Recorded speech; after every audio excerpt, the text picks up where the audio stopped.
The Bob Murphy Show, episode 522.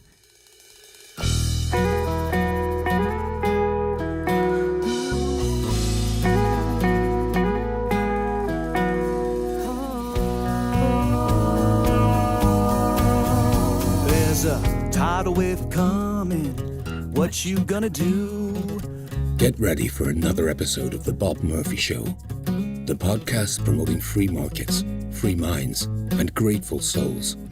It's your source for commentary and interviews conducted by a Christian and economist. Now here's your host, Bob Murphy.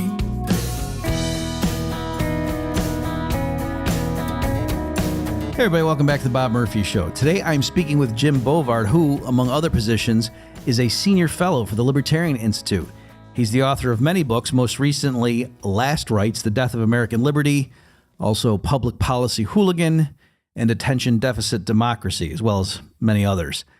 He's written lots of columns for various outlets. In fact, as I say near the end of the interview, this is one of his claims to fame, is that he doesn't just kind of write for libertarian outlets, but he's a real journalist. He's been published in the New York Times, Wall Street Journal, Playboy, the Washington Post, and others. And also, particular feather in his cap, as his bio explains, his articles have been publicly denounced by the chief of the FBI, the postmaster general, the secretary of HUD, and the heads of the DEA, FEMA, EEOC, and plenty of other federal agencies. And remember, Jerry, when you control the mail, you control information. So that postmaster general one's a serious foe. What we're talking about today is what happened at Ruby Ridge. So for people my age and older, this was a huge issue, tying into the militia movement, things like that, what ended up happening in Oklahoma City, and of course tied to Waco. But this was what happened to Randy Weaver and his wife and kid, is the stuff of lore among older right-wing libertarian types. So that's why I thought it was important to document this history in case maybe you've heard allusions to it, but you really didn't know what the story was. So that's what we have Jim on here to tell us about. And in the show notes page, I'll link to some of his own work on this, because as we'll see, it's not just that he knows a lot about it, but that, he was publishing stuff on this in real time and, bringing this story to the masses. So without further ado, here is my discussion with Jim Bovard, telling everybody what the heck did the government do at Ruby Ridge. Well, Jim, welcome to the Bob Murphy Show. Bob, thanks for having me on. So I was scrolling around and I saw you posting some things about the work you had done regarding Ruby Ridge, and I realized I bet there's a lot of my listeners, just because of their age, they don't even know what it is. So can we just start from scratch and just explain what is it that libertarian types have in mind when they talk about Ruby Ridge? Ruby Ridge was a dramatic example of federal tyranny in the early 1990s. You had the ATF target a guy living on a mountaintop by himself with his family just south of the Canadian border in Idaho. And the feds made this huge effort to get this guy. They eventually entrapped him into selling 2 sawed-off shotguns. After that, the feds arm twisted him to become an informant. He refused to do that. And then he spoke out about how the feds were unjust. And then so the U.S. government launched this massive campaign to nail him. They even called in the Pentagon surveillance flights, doing analysis. They had all these spy cameras set up, solar powered. They spent over $100,000 to do that. They had a very elaborate arrest scenario planned around his daughter's menstrual cycle. Okay, can I stop you? Pray tell. Menstrual cycle is always a good place to stop the conversation. Let's back up a little bit just to unpack. Okay, yeah. I mean, of course, folks, you can see where this is leading up to something like the story's going to get worse from here. But just so people understand, at the beginning, so you're saying these ATF agents, they went in posing as regular customers and said to him, "Hey, can we get some sawed-off shotguns from you?" No, it was so the ATF agent was not a customer. He was just someone who befriended Randy Weaver, mm-hmm. and then he was aware Randy Weaver was very hard up for money, and he kept elbowing him to sell him some sawed-off shotguns, and Weaver eventually did. After that, what the ATF agent did is give false information to the U.S. attorneys in Idaho to propel the case forward. Okay, so once and that's what you meant by entrapping, that you're not supposed to, according to federal law, sell sawed-off shotguns to people. So since the agent posing as his buddy saying, hey, I really want this, and gets him to then do something that's illegal, then they, arrest him or just present him and say, hey, we got you on this, but instead of you, doing time, we want you to become an informant for us? So what the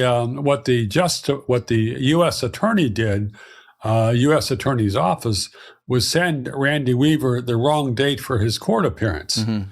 And Randy Weaver did not show up for that court appearance. So then what they did is issue an arrest warrant. And after that, the feds went completely gonzo, and the U.S. Marshals did over 20 illegal incursions into the Weaver's property, just kind of sniffing around and maybe trying to cause trouble. Okay, but is that after he refused to be an informant for them or before? Correct. Okay, it's after. All right. So originally, though, what do you know? What did they want him to be an informant about? Did they want him going into militia circles or something? Yeah, he was. He had spoken at one or two gatherings in Idaho where there were a number of folks there who did not get their rabies shots. Mm-hmm. There's just some of the full moon gatherings out there. There's, there were fringes out in Idaho where you had a lot of folks with a lot of bad ideas. Randy Weaver was not espousing violence. He just wanted to live separately. Okay. So, and because he drew the line there and said, no, even though you guys, entrapped me and didn't send me the right court date and whatever, I'm not participating. So that's when we could say metaphorically went to war against Randy Weaver, that he's not playing ball. And so they were going to let him know. Right. And to clarify, when I say he was entrapped, that was the verdict of the Idaho jury in 1993. Okay. So back up then, or now going fast forward again to where we had left off. So they are spending lots of money surveilling, and he's just living out in a cabin in the woods, right? Yeah, every now and then he would run his mouth. He would say something that would get quoted in the media, and his comments to the media were enough to get the Washington Poobahs to get their knickers in a knot. Mm-hmm. Okay. So then how did things progress from that point? If you pick up the story where you left off. Well, so the feds kept kind of prowling around. They kept notching up the surveillance. On August 21st, 1992, two teams of 3 U.S. Marshals trespassed onto Weaver's property.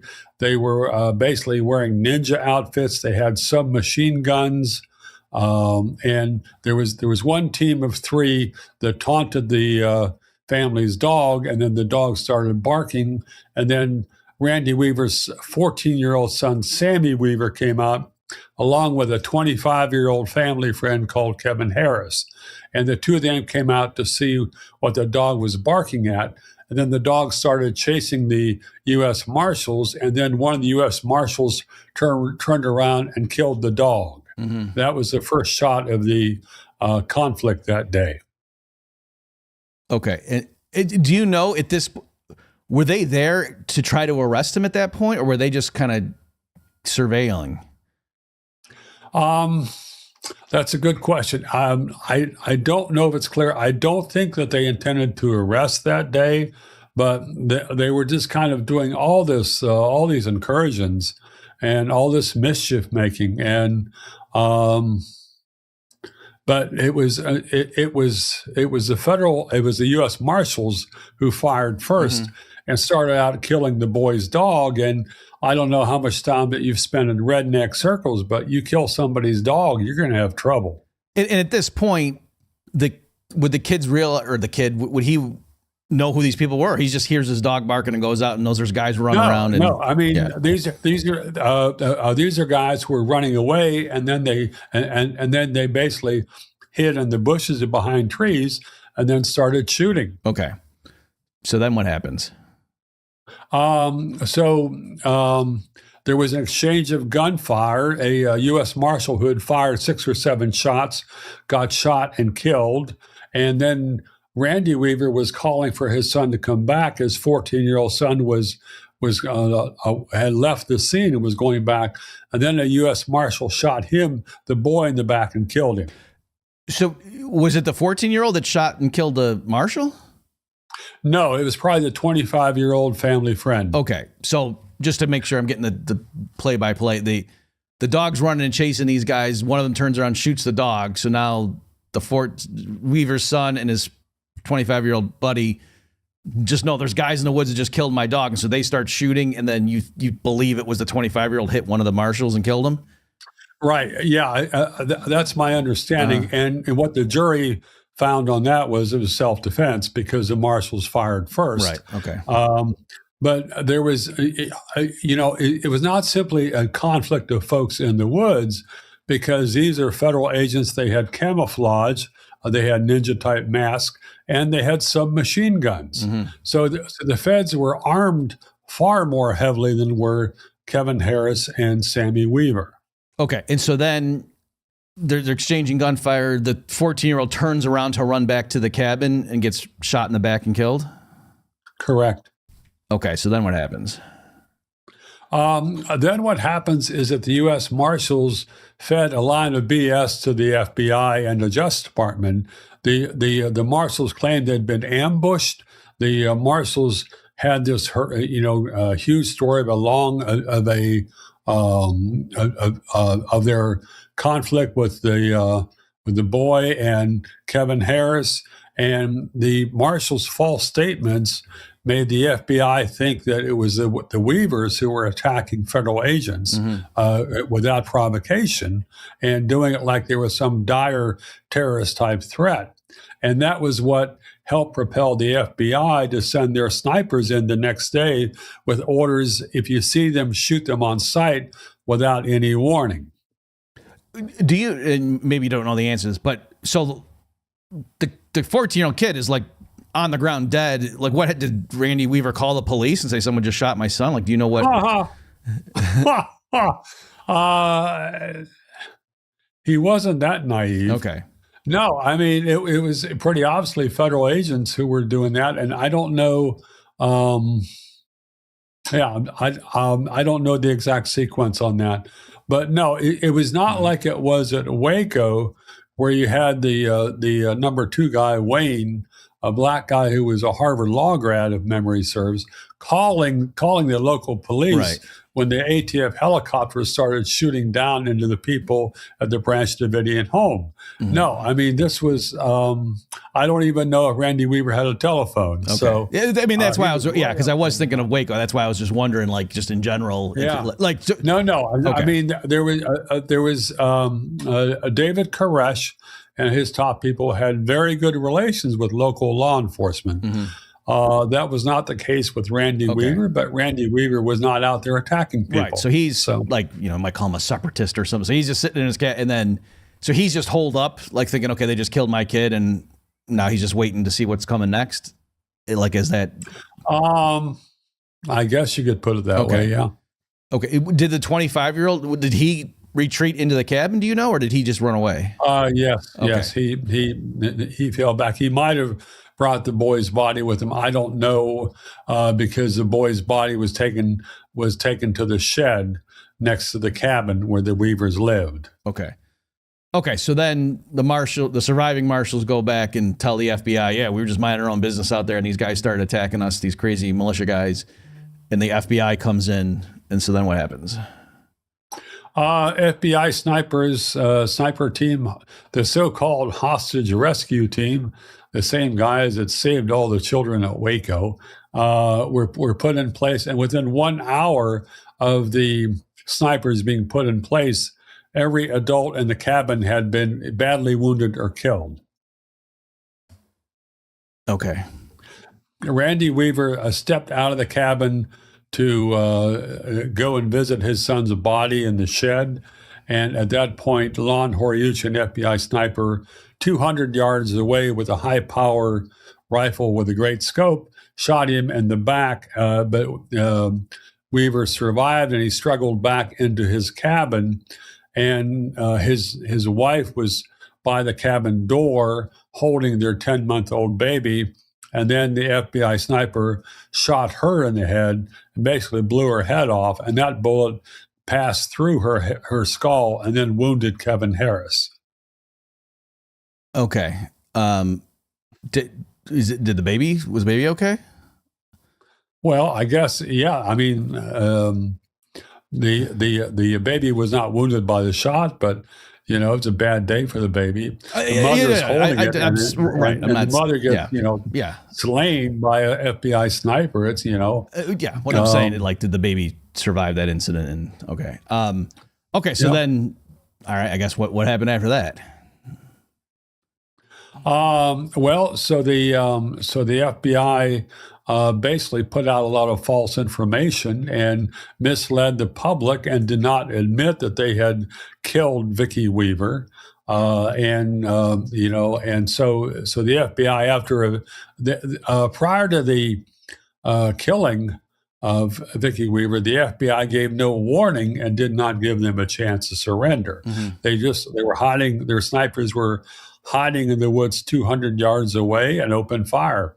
One sniper did. There was at least one other sniper on that team who testified before a Senate subcommittee in 1995 that as soon as he was given the orders, basically, if you see them, shoot them, he said he wasn't going to do that because they were illegal and unconstitutional.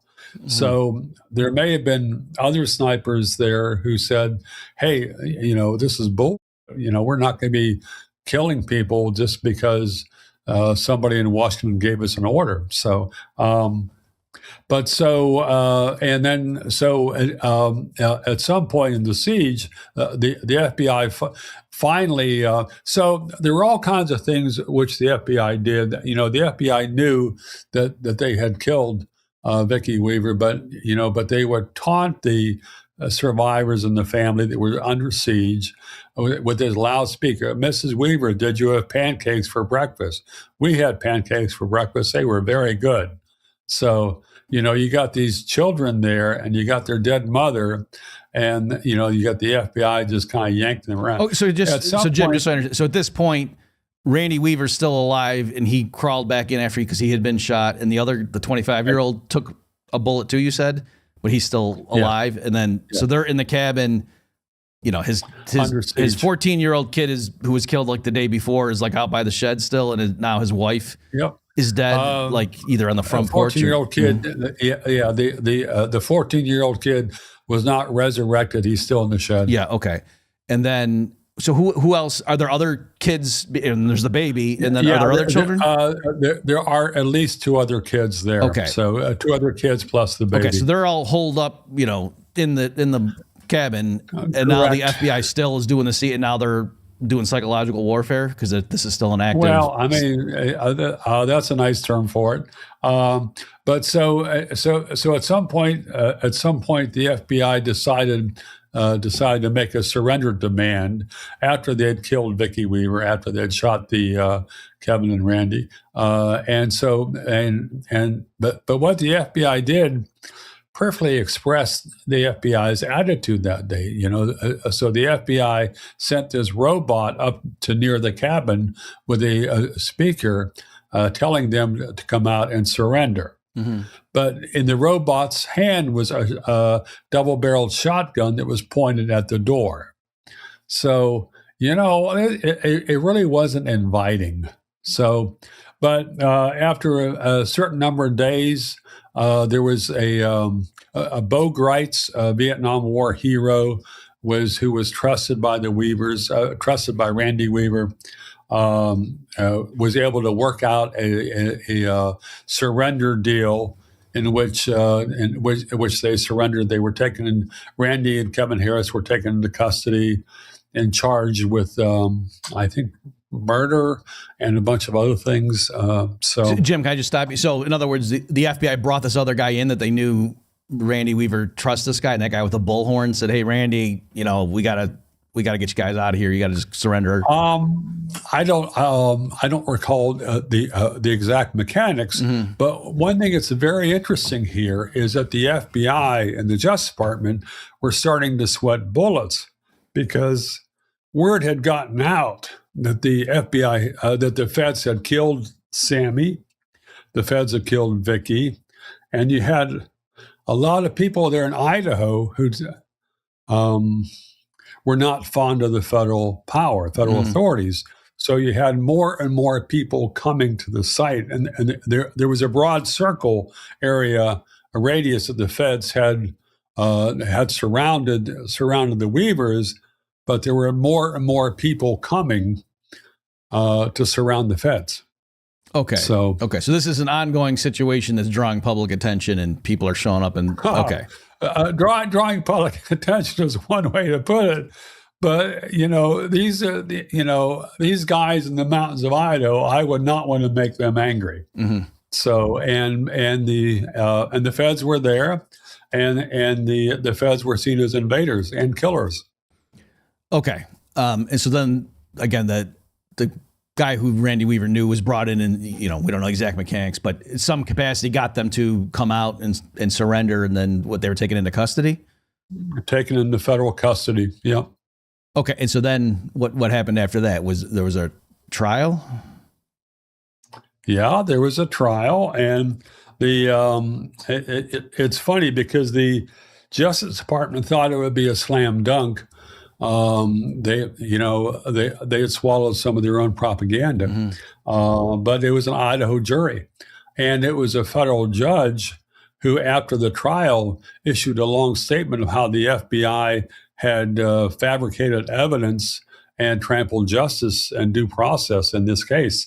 And it was, as the trial went on, there were more and more contradictions exposed in the federal charges, and the basic effort to portray Randy Weaver. So there were so many absurdities here in the initial indictment. The feds claimed that Randy Weaver had this long-term plot to have a violent confrontation with the U.S. government. And one of the pieces of evidence they offered was the fact that he'd moved from Iowa to this mountaintop in Idaho, and that proved he wanted to fight the feds. That did not go well with the Idaho jury.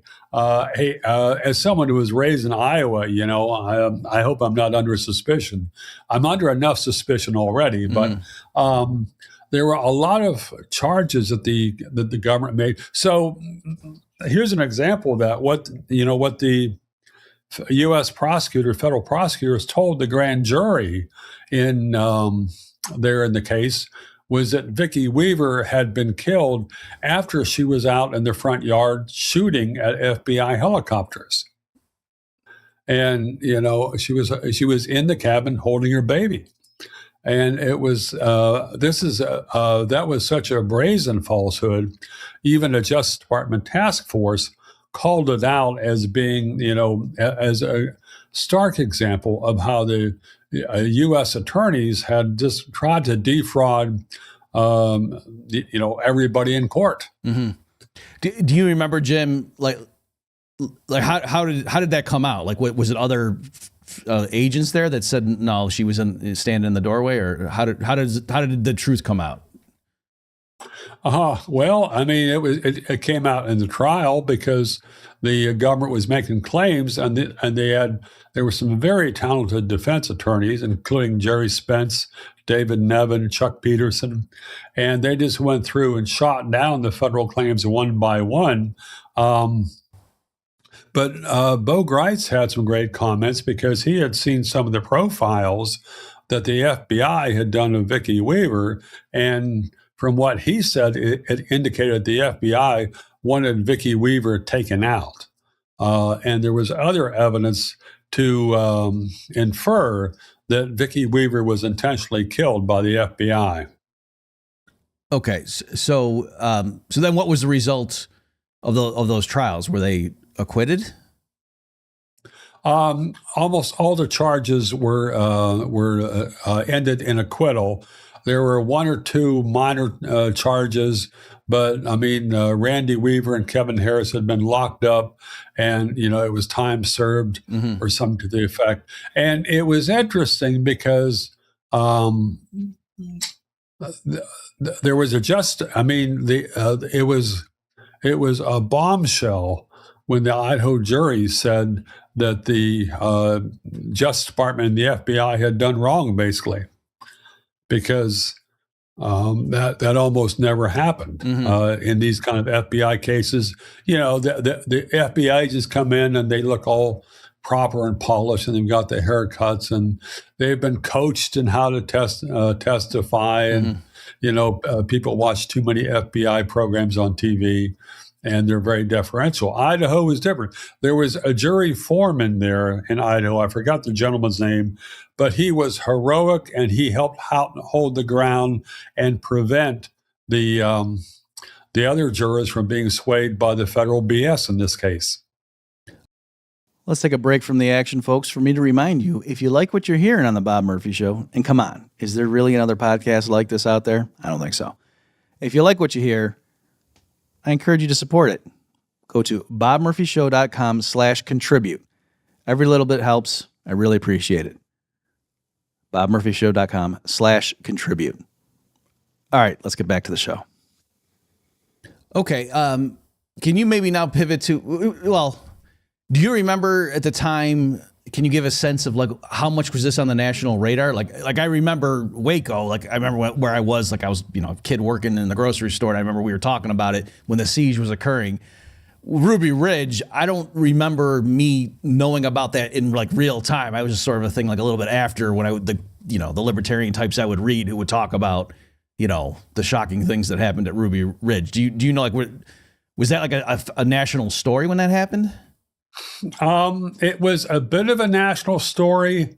It was more of a story after the jury verdict. Okay. There was an excellent article that Alan Bach did in Reason magazine in the summer of 1993 on the case. That was later became part of a book he did, an excellent book on Ruby Ridge.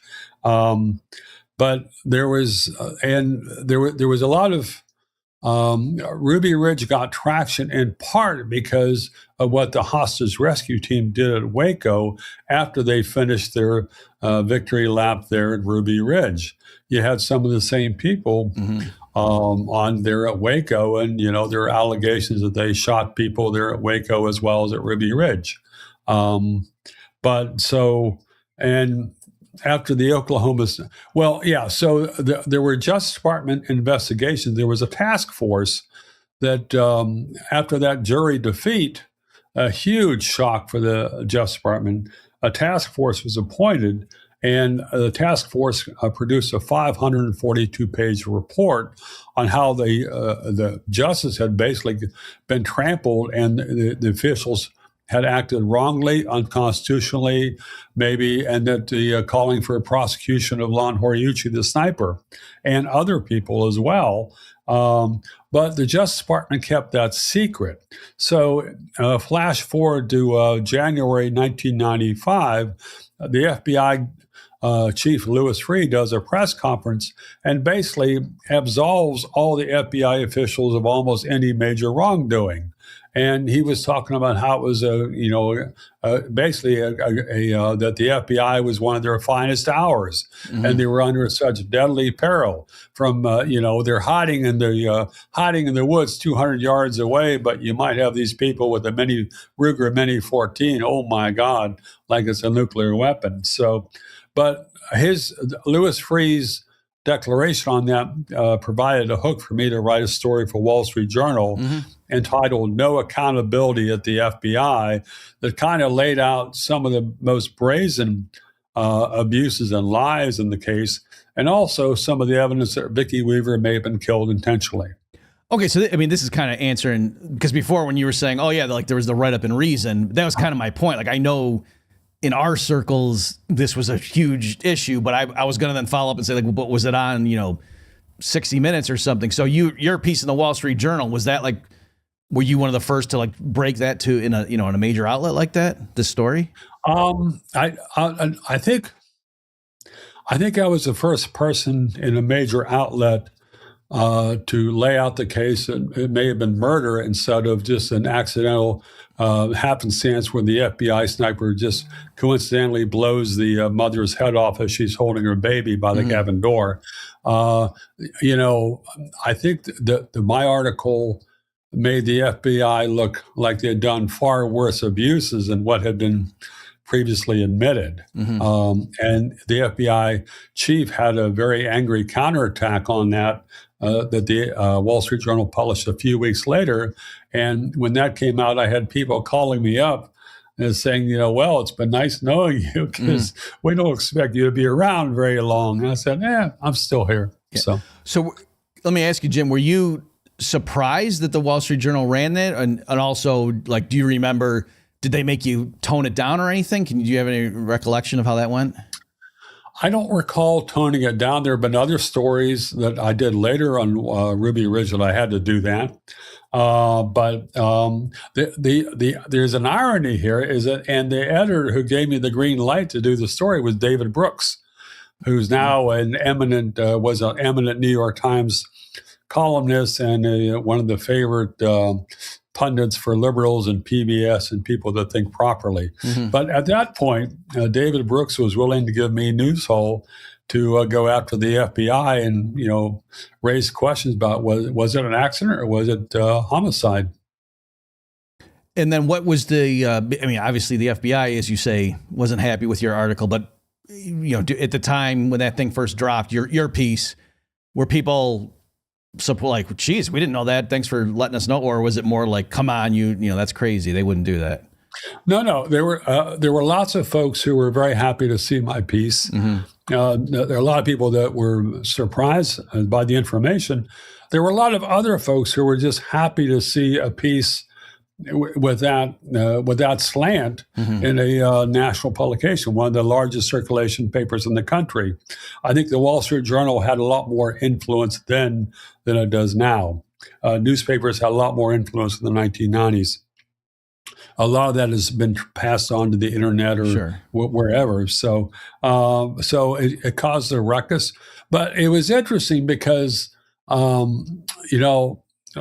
Louis Freeh, he also wrote a long letter to the Washington Times howling about an article I did for them on Ruby Ridge. And he made all these specific points. Well, no, I was wrong on this. I was wrong on this. I was wrong on that. And then eventually, but what was buttressing his storyline was that nobody had access to this 542-page confidential report by the task force, the Justice Department task force. I eventually got hold of that in June and did a long story for Wall Street Journal that laid with excerpts from that report that showed that even some of the worst critics, like me, had understated how incredibly abusive and dishonest federal law enforcement had been at Ruby Ridge. And was it like a Freedom of Information Act for you to get that? No. Are you did somebody have to give it to you surreptitiously, or they would just give it to people who asked the report? It was a roundabout thing. I mean, it was some other journalists had gotten it and placed it in a convoluted place online. It wasn't really accessible, and people weren't reading it. Okay, and so and it was still confidential. It was still classified. The Justice Department had not released it. And so, and actually, here's the story. I was coming back from Europe, and and it was I came back, I guess, on the 29th of June or 28th, 29th, and I knew that my editor David Brooks, his last day was June 30th, and my hunch was that the editor who's going to take his place would not be keen on criticizing the FBI so much. And so I had one day to, find a way to crack open this 542-page report, read it, write an article, and then hustle it, persuade them in New York to use it. So, it was a good incentive. It helped me get over jet lag. Okay, great. So, do you know, for some reason I had it in my mind is that partly why what happened at Waco originally happened? Is that the FBI and the ATF were trying to restore their reputation? And like, wasn't like there were people talking about cutting their budget, perhaps because of the Ruby Ridge fiasco? And is that part of what was going on at Waco? There was a lot of talk about Ruby Ridge, no, let me correct that. There was a lot of talk about budget cuts for the ATF, and that was why ATF came in there with their Showtime motif, which was the actual name for their operation, their raid on Waco, where they had 70 agents coming in and basically launched launched an unprovoked attack on this home full of civilians, women and children. But the Idaho jury verdict came down in late June or early July 1993. Waco started on February 28th, 1993, the ATF attack, and then the final solution by the FBI was April 19th, 1993. Okay. So as we wind down here, Jim, I mean, this is kind of a perfunctory question here, but what lessons can we take away from this? Or what's to you, like, what's the significance of Ruby Ridge? Was that, do you think for some people that was like a turning point? Because I'll just say here, I'm kind of answering my own question. When I was younger, so I'm 50 right now, Jim, just so you know. So I kind of came of age politically in the late 80s. But in the beginning, it was more like, oh, wow, minimum wage and rent control are inefficient and hurt the very people they're trying to help. Those silly politicians. And then it was only like I think it was really Waco, The Rules of Engagement, that documentary, that made me realize, oh, wow, no, these people are killers. It's not just that they don't know economics. Holy cow.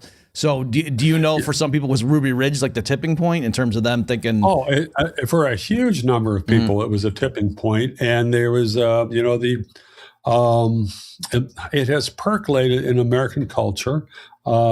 There was a New York Times piece a dozen years ago that talked about how Ruby Ridge was still the major issue on the dividing line when people looked at police confrontations.